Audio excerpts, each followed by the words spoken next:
Hey guys, thank you again for joining us for another exciting episode of YOML. This is the Year of Magical Learning podcast. So today we are back with Reflection 329, and it's a brand new book. The book is The Grieving Brain: The Surprising Science of How We Learn from Love and Loss Right. by Mary Frances O'Connor. I'm always been interested in like how the brain functions and all that for a long Yeah. time. And I don't know. It's That's what I interesting. say. So, as you just mentioned, this book's called The Grieving Brain. It's about the science of how we learn from love and loss by Mary Frances O'Connor. So, it basically is exactly that, right? This PhD psychologist, Mary Frances O'Connor, studies people that are going through grief, science behind it, and what happens, what doesn't happen, and tries to lay it all out. Obviously, as you know, and as anybody that's been listening to any of these podcasts and or following any of this Your Magical Learning Journey, this is a topic that's personal for me as I've been going through the grieving process, the past, I don't even know, it doesn't ever stop, but like whatever you call this process of losing something incredibly important in your life and going through grief with losing my daughter. So the reason why this book is appearing at 329 is because it took me a really long time to even want to explore these kind of topics. This was way later into the journey of going, okay, I think I'm ready to explore these things slowly but surely over time. I started to dive a little. We just did that one that was the 5 invitations about the loss as well, and grieving and people dying, and what that looks like, and yada yada yada. Right. So all this stuff for me was, I think this was a sign for me personally that I was marrying up the learning that I love to do with my daughter now with trying to understand a little bit more about what happened in our life together. Mm-hmm. And yeah, I mean, it was an interesting journey. So I started this reflection off by the reflection title for this one is The Ultimate Learning Journey. And like, quite bluntly, grief is the shittiest thing in the world. It's Yeah, I horrible. don't Like think this, anyone can disagree with that. I mean, well, you know who might? Malcolm Gladwell and his desirable disadvantages. Say that, but deep down, I'm kidding. But yeah, no, it just absolutely sucks. And this is, I'm going to go back to our atomic bomb analogy, right? Grief literally changes everything. The one thing that Mary Frances O'Connor talked about, one of the concepts in this book that really stuck in my own mind is mental maps. She said, like, one of the reasons why humans are able to think about your own home, navigating in the dark. Can you walk around your house in the dark? yep. Because you know where everything is, right? Mm-hmm. Mentally. I mean, it's like in your head, you're like, oh, your spatial awareness, like you just, where things are. I don't need a lot of organization. Like I don't need things to be like perfectly categorized. I just need to know where things are. Otherwise my brain goes fucking haywire, right? Like as long as I know where I put something Yeah, and you have a spatial off, map in right. your head because your even your like your senses, like your sense of touch, Yeah. meaning that there are certain things that hey, I'm getting closer to this wall, I'm getting closer to this door. You can feel it in your hair and on your arm. Right. It's like, hey, I'm almost there, right? And you can probably walk through the house because you've been there so much that your cells in your body almost have like a memory of its own. This is how people use that as a memory palace.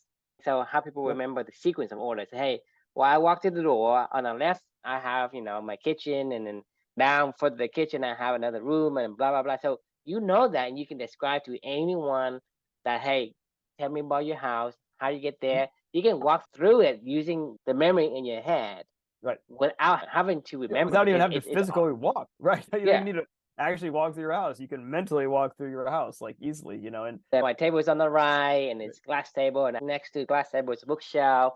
And next to the bookshelf is this pantry, and next to the pantry, so you know exactly everything in almost like clarity detail, oh yeah, as if you're there. And so to yeah, me, we have this spatial map yeah. of our How we home. navigate. It's how we navigate the world. I mean, like honestly, like that's something I learned from this book was like the mental mapping that we put together, right?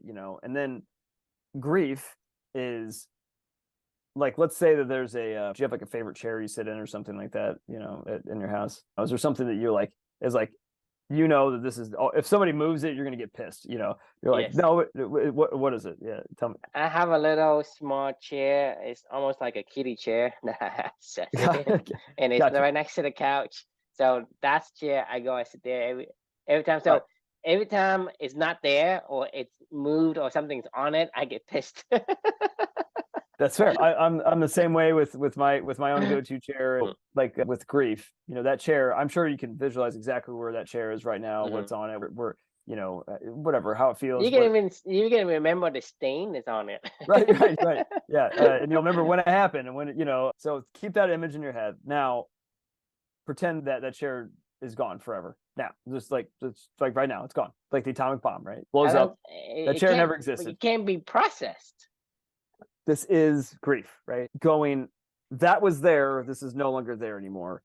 What happened? Basically, if I imagine that, it's really like almost like a system glitch in a way, because I cannot imagine it's not there. That's not how the brain works. But it's not there. But it's there. Right. But it's not there. Right? So that, to me, it's like I cannot imagine it's not there, because every time I imagine it's not there, it comes back. But then I look at it, it's not there.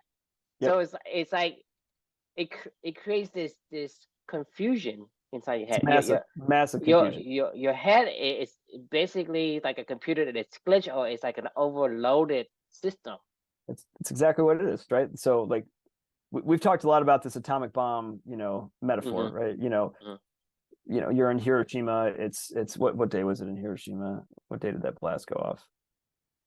August 6th, 1945, right? You wake up, you go get, I'm just going to do my own house, right? I wake up, I go in my bathroom, I take my vitamins, like I know exactly where they are. They're on the little pill thing over here. And then, I go get the dog, I let the dog out. She goes outside, she goes to the bathroom. I come back in, I grab a little mug off of my little mug shelf, above my coffee, my Keurig. I make a cup of tea in the Keurig. Then I go get a little meal bar. I go upstairs, and where I'm at right now, I go do my typing, go finish all that stuff up, go back downstairs, get Luca, which is, around the corner in his area. We do all this stuff, right? Do your morning routine. Then I go get him off ready for school, drop him off, come back, go on a jog, come back into the house, make some breakfast, know where all the dishes are, everything. And life's good. Sit down and eat some food. And then all of a sudden, like blows up, right? And you're like, what the fuck just happened? You close your eyes and you wake up, everything around you, your coffee mugs are all gone, your house is gone, basically. I mean, at that point in time, you walk out the door that's barely hanging on now, and you see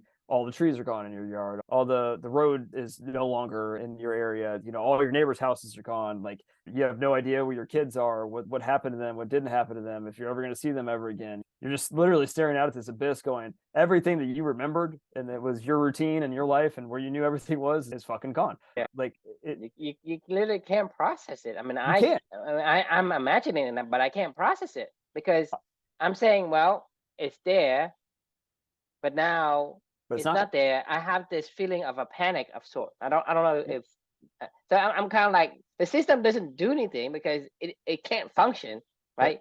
Yeah. It can't. You ask me, what do I do next? I don't know, because the system's not working.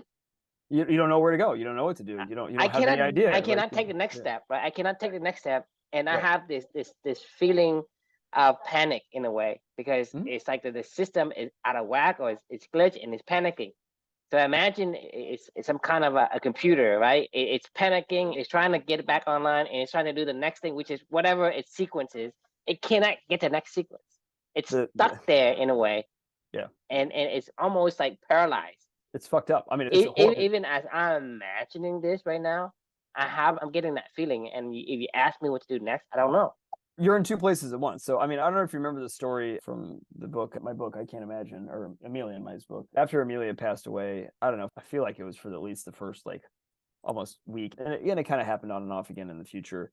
But we had spent so much time in the NICU and right next to her all day long, and the little purple recliner chair at Riley Hospital for Children. Like, it had become like our job, like, I mean, it was like, I know it was only 39 days, but I mean, that's enough time to settle into some habits, and especially when it's somebody that matters more to you than anything in the world, and you're going through so much first few days after. And it's harder because, I think what I'm seeing is, for you, it's the imprint is very deep. Very deep, very, like, I mean, this was my home, right? Like, this was like, I mean, wherever she is my home, like, and I don't really care where, like, you would say the same thing about your kids too. I mean, if you're like, hey, they all wanted to move to California, you're like, no, I'm gonna stay here. Like, no, I mean, like, where they are is where you want to, like, I don't know.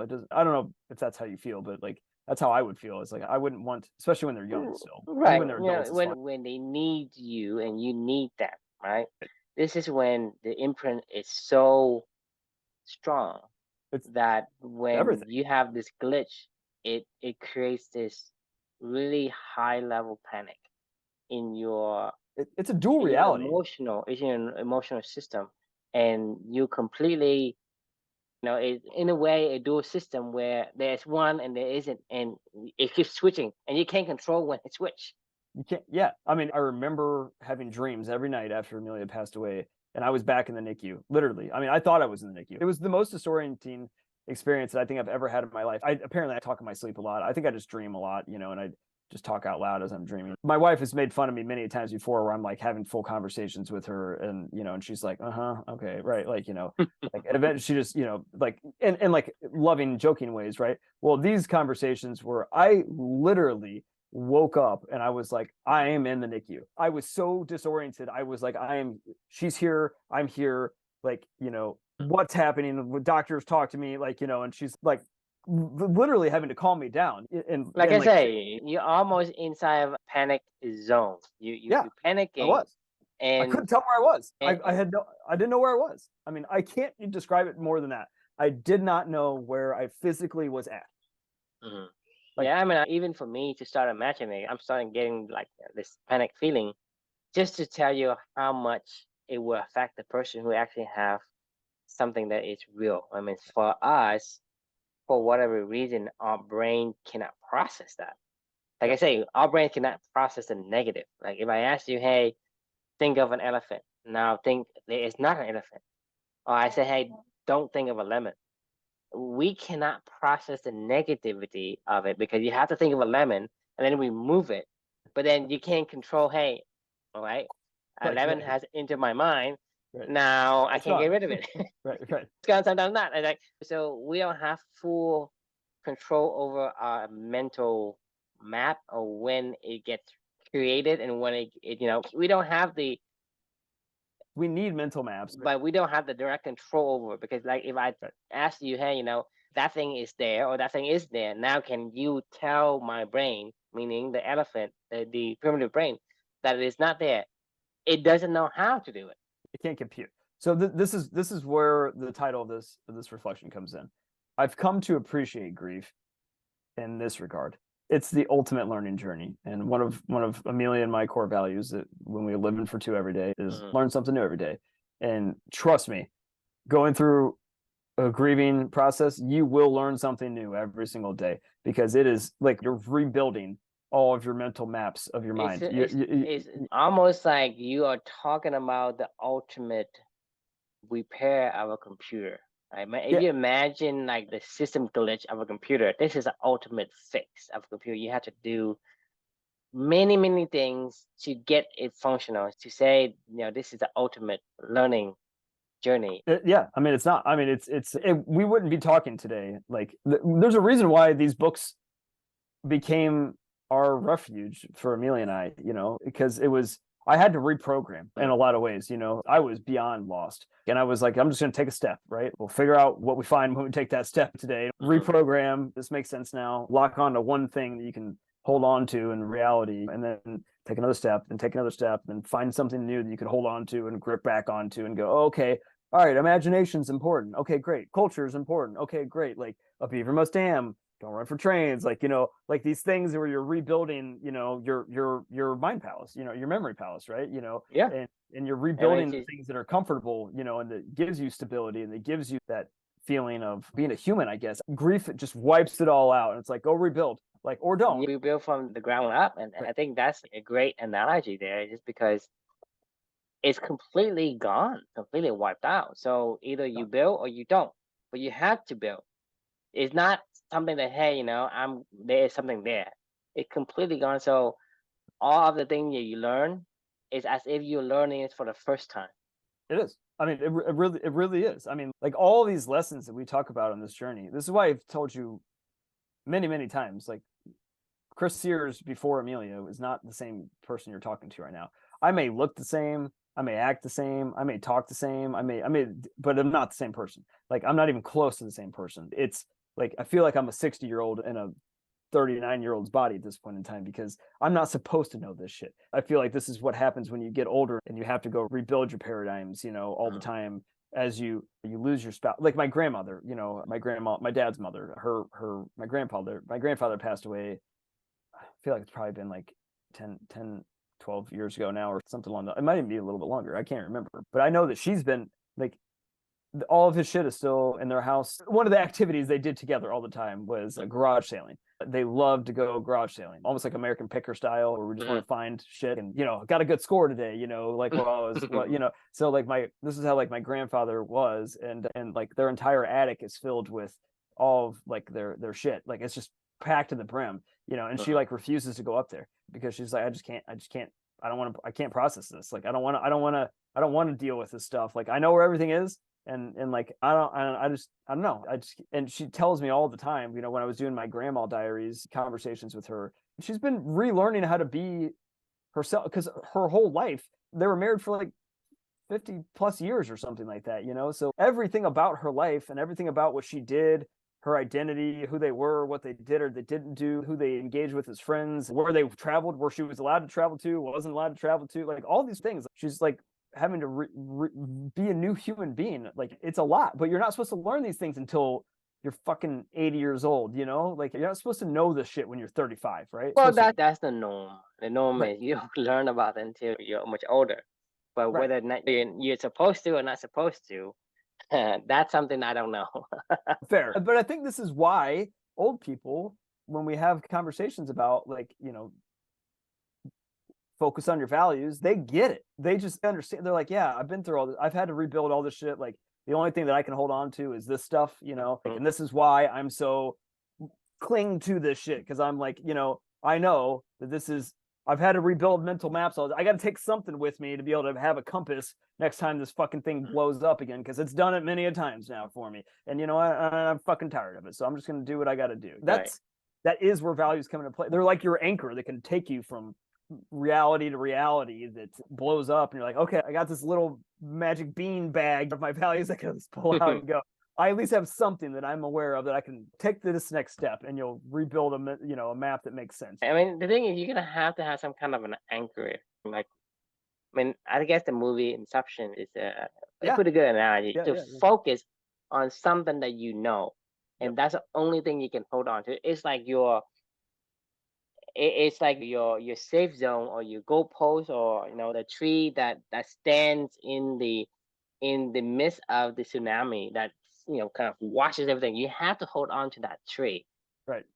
That is something you have to have. And for me, I think and I believe that human beings supposed to know this thing without having to go through the atomic bomb, without having to go through the trials and tribulations of society, and when you become old and run out of time before you learn this shit, right?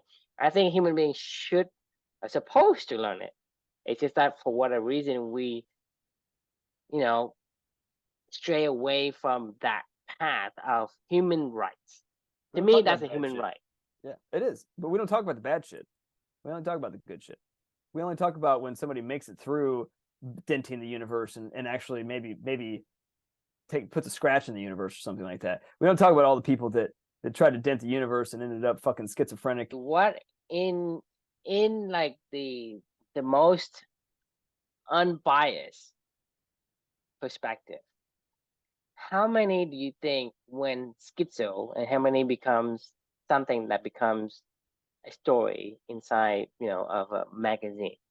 What would you think the ratio would be? 99 to 1, like 1 out of 100? I would say 1 of at least 100 million, or at least more than that. Right. I mean, because how many Steve Jobs are there? I mean, I don't know. How many Mozarts are there? I don't know. Right? I mean, I have no idea. I'm saying is the odds. Van Gogh killed himself, 99.9999999 to 1. Probably. Right? Yep. That is the probability. You're not 97 to 3. That's the way you've been way too generous. But we champion the people that It's a embrace it. the survivorship bias. This is what I Taleb was know, saying. You know, people don't understand what he's saying because they can't comprehend that concept. right? They can't. The I mean, only guy we're that, I like, well, that mean, guy made it, like, across the river, but you're like, you don't see the other 100 people that fucking died, while they were on the Oregon Trail. All you see is the one guy without the broken axle and the oxen that's across the river, but everybody else is flushed down the you know, the enemy ran out of arrows or something. right, I don't know. I It's mean, like, it's not a the, good the strategy enemy here. said, I only brought 1,000 Right. arrow, and you send 1,001 guy, and this one guy came back.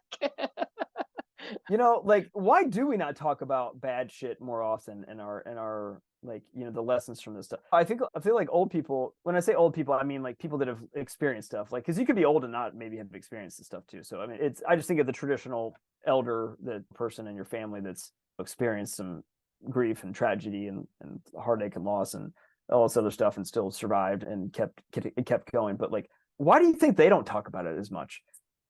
I think it's more of a cultural thing because it's expectations of what you need to say, what you cannot say. Because like for today, there's a lot of politically correct terms and whatever. You can't say that, right?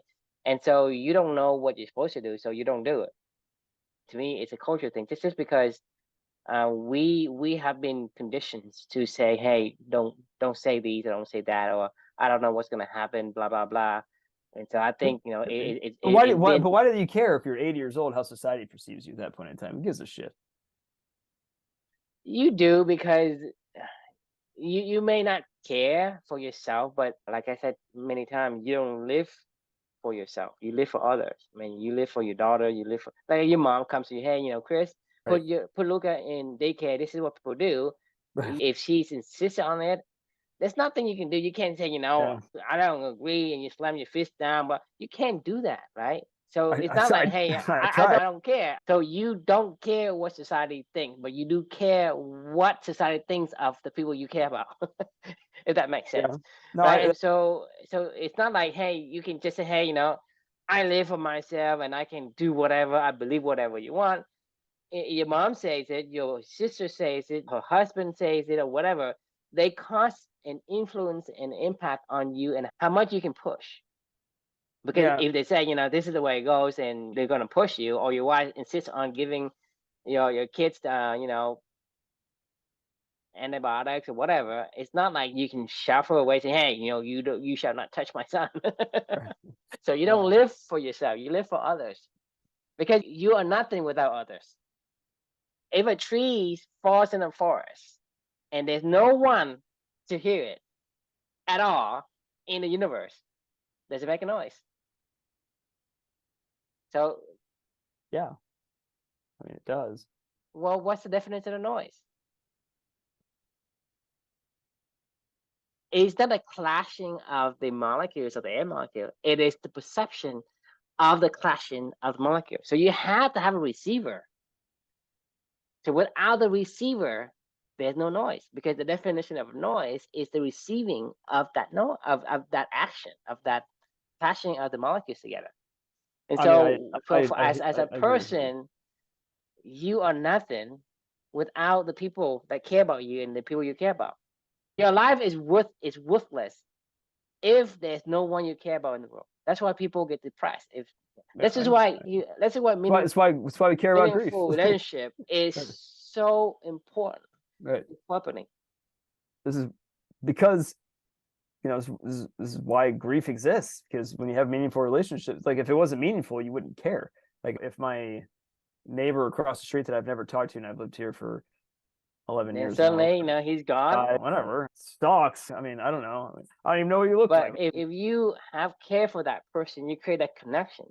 That connection is what creates this glitch in the system whenever It that is, is yeah. served. It is Yeah. not no longer there, but your brain can't process that now. Just like people have phantom pain in their arms when Mhm. they're completely chopped because they have a mental map of their appendages.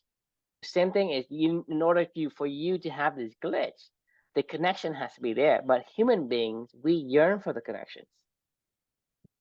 I don't I care who you are. You can be the most introverted person.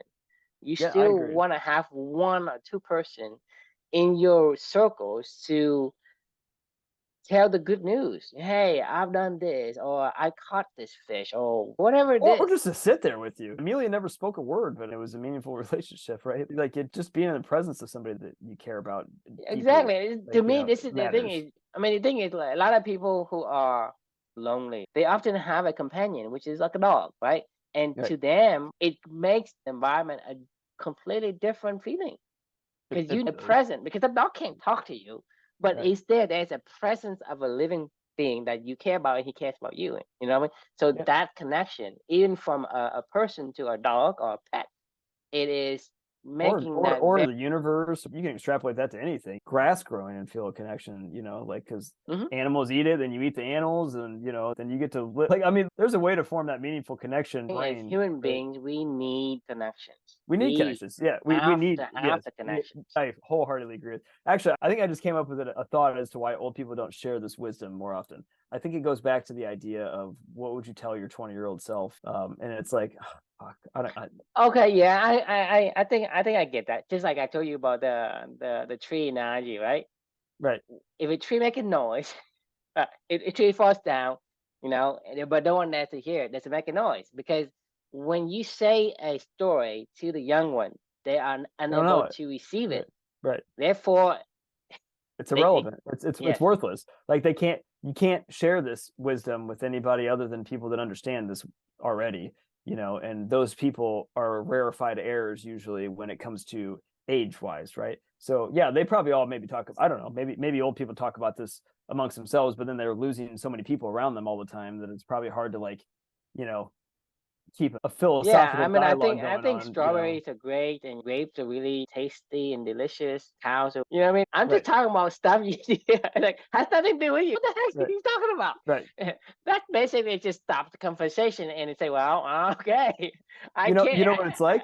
It's psychedelics. Whenever you go on like a trip, right? Like, like Michael Pollan's How to Change Your Mind book, and Hmm. every time, like, it's such a connected experience using like your right brain connectivity.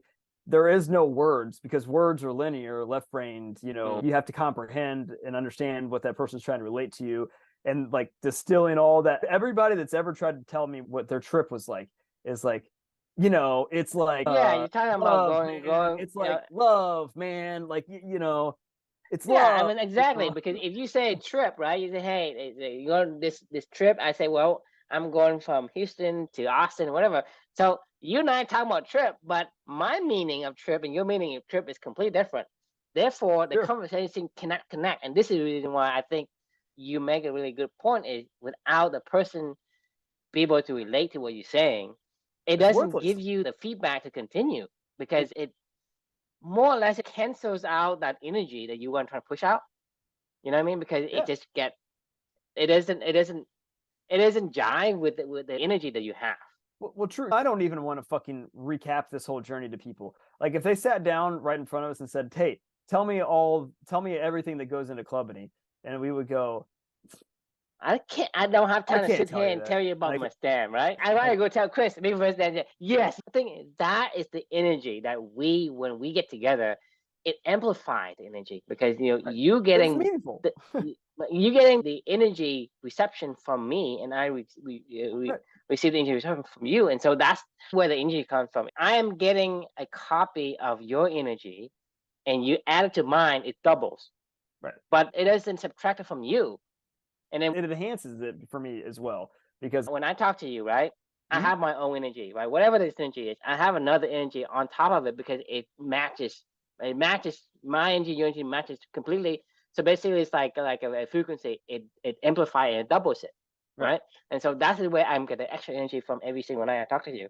I Same agree. thing for you is that you're getting your energy and the energy from me as well. But the energy that you get from me isn't coming from me. It's just coming from me, but isn't a subtraction. It's just a copy that's sent over. So the Agreed, but I think there's energy from teaching too. Sharing is, I get but I'm energy. saying the energy from sharing cannot be. You cannot get the energy from sharing. I get a relearning energy out of this too. I've told you this many times. I forget what I wrote all the time. I read these and I'm like, oh, Yeah, that's a good one. I legitimately, it's like I'm first reading, I go into my own mental map and I'm like, I remember when I was reading this book. Oh, I remember when I was on a jog and I learned about mental maps and I was like, fuck, mental maps. I get it. Like, it's like that thing isn't there anymore. So let me ask you this Flashback, question: that if you were to, let's say today, you read about these, we read this reflection, but then we don't have this conversation, would you continue to read it? My reflections? Mhm. Yeah, I mean, so I do every once in a while. Yes, I would continue to read them, but only because I would force myself to remember, because I know how important this is for me to remember my own, Right, but that's not the stuff. energy, right? That No, is no, your, it's that's it's your more of a power. forced. I Yeah, don't because remember fucking any you're of these. you're Yeah, reading this because you have the, I guess, the expectation. Say, hey, I got something to tell True. But if there were no True, or no somebody like True that you talk to, you reading this, and yes, it does jog your memory, but it requires your willpower to do that, because eventually you will stop reading it. You may yeah. read it once in a while, but you're not. It's not just like you go. Let's say you go and say, your realtor call you back for the place that you want to open a pickleball, right? Well, the thing is, if you have great news and you want to share with me, but I'm not there no more, then that complete energy that you had wouldn't have been there. Yep, I The agree. energy of sharing is that you share it to the people who can receive it. And when they receive it, it basically Gives you gets energy. sent back to That's you. right. That's Because exactly. you can go and tell that to, I don't know, Blake or Snow, or whoever has no interest in pickleball or what you have to do. Let's say you tell it to your boss and he Mhm. has no interest in you. How much energy? They wouldn't give a fucking shit about any of this stuff. It's actually negative energy because I would feel like I It's would. I absorbed the energy. It doesn't bounce back. yeah, That's what I'm saying is sharing. The caveat of sharing is not just sharing, is you have to share to the right people that can receive it. right. Because if That's I don't understand what you're saying, Chris, like if I'm speaking Vietnamese and you're speaking English, there is no energy. You can tell your boss or your right. coworker or whoever that is, basically the guy who just happened to walk down the street. Okay, I'll tell him about my great pickleball visions of how I like to do this, right? Right. What energy you get from it, right? Nothing. If you have a great news about that, you're gonna run out and tell the guy in the street, I want to tell you, so I get the energy. So the energy is not about the sharing; it's the sharing to the people that understands it, that can receive it, Right. I right? agree. And so I think we want to make sure that that's clear, because I realize that sharing isn't enough. They have to find the right people to share it with. 100%. I mean, So go back to what we even said. your own self isn't worth sharing to, like 20 years ago. Like, yeah, I mean, we've said this so many times. We're like, even your own fucking self isn't going to listen to you. Like, why would my grandmother, who's almost 90 years old now, waste her precious energy trying to, in her last, who knows how much time she has left, but hopefully a long time. Let's just say she lives to 120. She got 30 years left of her life. Why would she want to devote any of that time and energy to people that don't give a fuck about what she's saying? Get Saying, energy. She I doesn't mean, care. all the energy you give out, it's just being absorbed or bounced in some, Right. neither, and then you continue have to use your willpower to exert more energy out there. It's just exhausting. And so, It's like, the act horrible. of sharing isn't enough. The act of sharing has to have somebody to receive it, and it's going to, because if you say something and I don't have an expression. I don't agree. I don't disagree. Right? You think about that scenario, and we Talking we to a we, we, wall. we I can mean, I play could go along, talk. I could go right? talk to a wall too. You know what I mean? This is cool. Thanks for this. I have one employee that I inherited that is kind of like that, where I feel like he doesn't really want to engage in any of the conversations we're having, and he's Mm. like, I mean, I don't want this to sound negative, but he's still kind of new to me.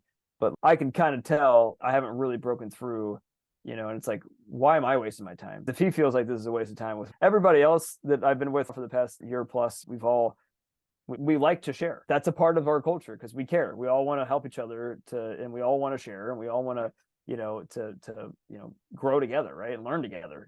But you're right. Like I can tell when it on the other end is like I don't really want to give anymore. Like I don't mind. I can, but like I don't know that I want to. You know, it's like, But that's the thing why is devote any time to this? you get exhausted because you're draining the energy because you have no feedback. It's Right. about the feedback, because if That's I it. don't Yeah. say anything, if you say something and I'm just gonna look like, I'm not moving, or I say Yeah. Like, fuck this yeah, shit. Like, this is worthless. Yeah. right. Yeah. Yeah. And Right. the thing is, you can tell, for example, if I go like this, yeah, Right. because I'm not looking at you. There's no feedback, and Yeah. I'm doing this. I'm not paying attention to you. Yeah. I guarantee you, I don't care how much energy you have. You're gonna run out of energy just because you Oh have yeah. to use willpower. And Yep. because if I look at you and say, yes, I agree, and I'm enthused, that enthused, right? That authenticity and enthused frequency is bounced back at you. This Mhm. is the feedback you need to gain energy. That's just why when you and I get together, even after a long day, we're so tired. But after we talk, like, we have this really high emotion and we have energy. Yeah, I That's learned again. it, Like, I mean, I'm glad that I learned again and I had this conversation again. Like, I mean, I forgot this fucking book. Honestly, if you asked me to rattle off out of the 320-ish books on this whole entire series or whatever, like rattle off as many books as I could possibly name, like just name the book, like let alone the lesson from it. I bet I wouldn't crack 100. right. You think so? You think I would? No, I don't either. I mean, for like, me, it's I probably can't even crack. the only reason you're spot on with a lot of that stuff. This is an interesting conversation. We have learned something. We have learned Yeah. something through our discussion, and this is why it energizes us, because you understand what I'm saying, and Mhm.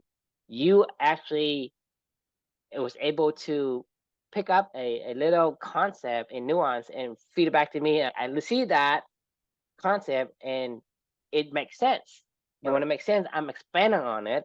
And then it makes you also interested, and it just compounds to get better and better. But if I continue to receive and drain, it becomes gone. So this is why I really think that our, I guess the slogan or tagline of a company is meaningful work and meaningful relationship is a yin and yang of company, because if you have meaningful work, you do something really great, whatever it is. Hey, Right. I play tennis or I do this company Right. thing. If you have no one that you can tell to the meaningful relationship, the It's not. meaningful work It's work. doesn't exist. It's worthless. Yeah. I mean, yeah, yeah. I mean, It does but not become meaningful they work unless you it is have the both. relationship, Right. have the meaningful relationship. It is both. I mean, every single one of my employees to a T has told me, they're like, if this team that I'm on right now and you as my leader were not present, I would leave this job tomorrow. Like, every single one of them has told me that to a T. And I agree with them. If they all were like, I don't want to be in this role and on this team, and Chris just needs to go rebuild all this stuff. I just lost your video, but I would be like, I don't want to do this anymore. Like, even if the CEO of the company came to me and was like, hey, Chris, you've done an amazing job with this team. I want you to go redo all this stuff in another area. I'd be like, I don't want to do that. Like, I like my team. We can all go together if you want. But Yeah, I we don't. got more people, but I don't want to go. This is like marriage. You could be like, hey, you had a great marriage for the past 4 years. I'm going to offer I'm you a not gonna promotion. pair you with this Yeah, person who is yeah. emotionally damaged. You're like, no, I don't want to do that. I'm in a great marriage over here. Like, I like my marriage. That doesn't make any sense, right? Like, it does, because it doesn't matter. You're right, unless you have meaningful relationships. All right, let's put a pin on this one, because I'm ready to go to bed. I'm officially gassed with my stupid fucking rucksacking. I need to go get my sleep so I can get my ruck on in the morning. You only half month in. I know, man. God. Well, today I didn't just do a rucksack run. Like, this is what happens. This is who I am, and I'm okay with it. But like, I'm doing all of my normal workouts now, in addition to running, with the rucksack on this whole entire month. So like, I didn't just go on a 3.5 mile run this morning. I did like 200 push-ups and body weight squats and whatever in the middle of a paleo run while I was running with the rucksack on. Like, it's even worse, right? Like, it's like, what am I fucking doing? Like, now I'm just making hard workouts even harder with wearing a fucking rucksack plate on the back of my body, and I'm really tired. My body hurts. Yeah. All right. Yeah, and Miley lets you know. The original intention of this was to go, I'm going to go on a 1 mile. So from my house around the park, down the street, and back to my house is 1.1 miles, right? I was like, I'm going to go 1.1 mile run with this rucksack, drop my rucksack it off at home, and go Right. do whatever other workouts I want to do. That was the original idea that I had in my head. I was like, I could do a 1.1 mile rucksack run. What happened was day one, I did that first day, and I dropped it off, and I was like, okay. The next day I was like, maybe I can do my normal circuit. And I was like, let's give it a go. So I did it. And I felt okay with that. And then the next day I was like, what if I just did my normal paleo run that I would do on Wednesdays anyway with this on and see how I feel then? I was like, well, I survived. I guess I can keep going. The next day I was like, well, this is my long run day. Why don't I just wear it on my long run day? Now I just have a rucksack on my back every day, all day long when I'm doing my workout. And it's completely out of spiraling in a compound effect in a different, and I guess in a good way. I don't know. Or in some way I did not expect. Anyway, all right.